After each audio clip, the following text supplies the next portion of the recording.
Let's go! Hey, welcome back to Allie and Mates. I'm Allie, and I'm stoked you're listening. Hey, let's get into this week's episode, shall we? I'm ready. Fun fact of the week. Did you know trees can talk to each other? But trees don't have mouths. How do they talk together? Well, not with words like we do, but under the ground, trees are secretly connected by a special type of fungi. It's kind of like teeny tiny spaghetti threads that link their roots together and help them communicate with each other. They use it to send messages like, hey, I need some water, or uh-oh, insects are coming, get your bark ready. Big old trees even help little baby trees grow by sending them extra food underground. It's like a forest family all looking out for each other.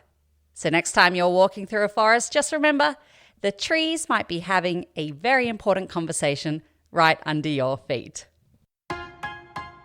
Sayings explained. Welcome to Sayings Explained.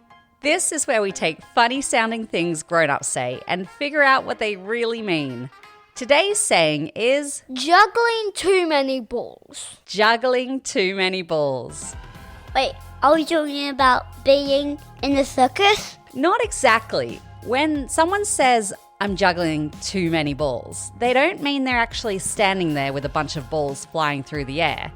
They mean they've got lots of things going on at once, like homework, sports, cleaning, cooking, feeding the cat, and replying to 100 emails all at the same time. It's like trying to keep lots of things in the air without dropping anything. So if someone says they're juggling too many balls, it means they're really busy. Maybe they're feeling a bit overwhelmed and they're trying hard not to mess anything up. So maybe they just need a little bit of help. Yeah, and maybe a snack or a good night's sleep would help too. You know, in my opinion, when you're really busy and juggling too many balls, chances are you're going to drop one. You just need to figure out which is the glass ball and which is the plastic one. What's so important today and what can you drop and pick up tomorrow? Mystery sound. Can you guess the mystery sound? Alrighty, time for our mystery sound. Listen closely, see if you can guess what this sound is. Have you got it?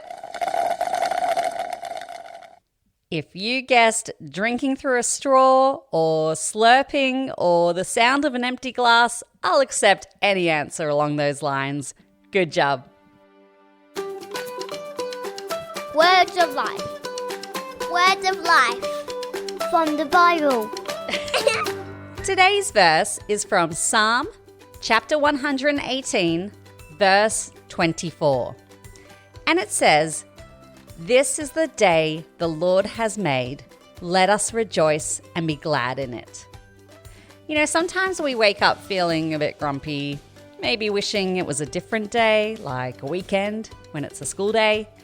But this verse reminds us that every single day is a gift from God. He made this day for us. It's like God saying, here's a brand new day. What amazing things can we do together?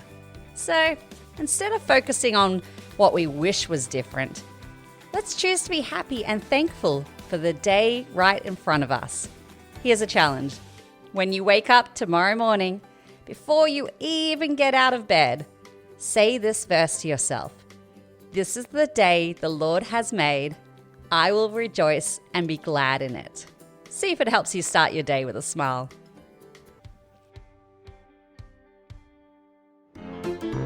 Kids Corner!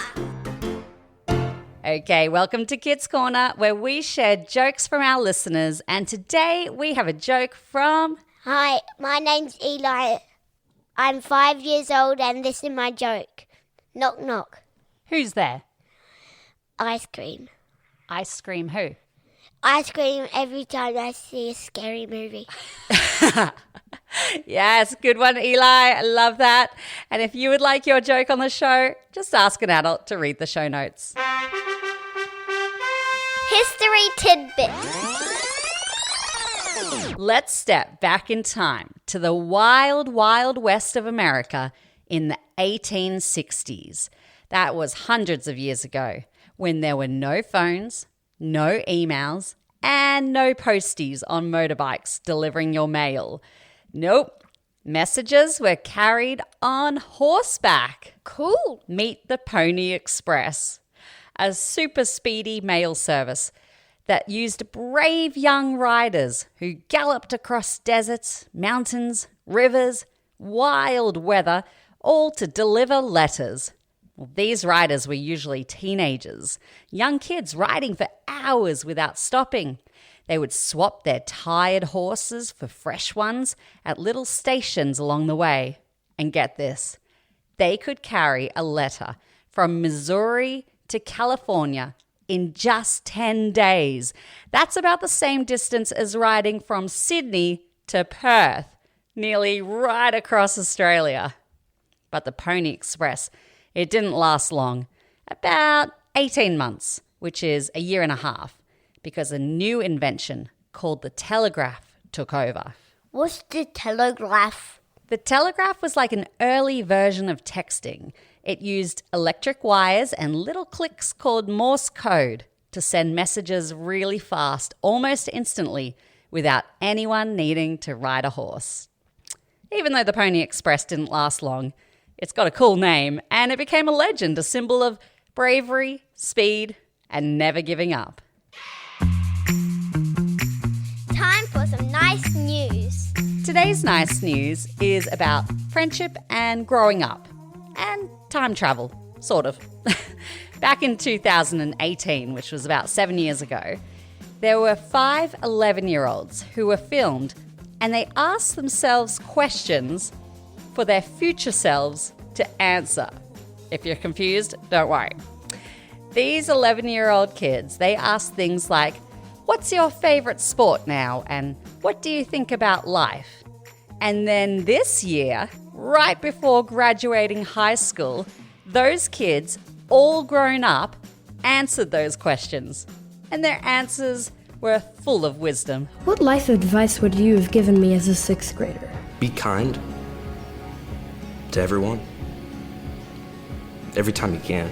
You don't get a chance to take things back or do things differently. So try to do it in the best way you can. That's all you can do. I love that. What is the biggest life lesson you've learned so far? And his old self answered, always be kind to others and always love others. It's so simple and so powerful. Whether you're 6 or 16, that's a message worth remembering.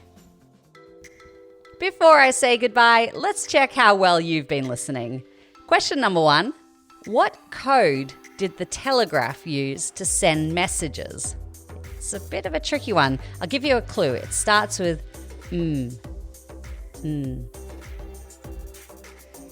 If you said Morse code, good job. Morse code is a way to send messages using short and long beeps or clicks, kind of like secret taps or sounds that stand for letters. All right, question number 2. What saying means you're trying to do too many things at once and you're feeling a bit overwhelmed? Yeah, juggling too many balls. Final question. Finish the verse. Psalm 118, verse 24. This is the day the Lord has made. Let us rejoice and... what comes next? Be glad in it. Excellent. Good job, everybody. Well, that's a wrap on today's episode of Ali and Mates. Until next time, have fun, stay curious, and always be kind. Bye for now. Bye, everyone. Bye.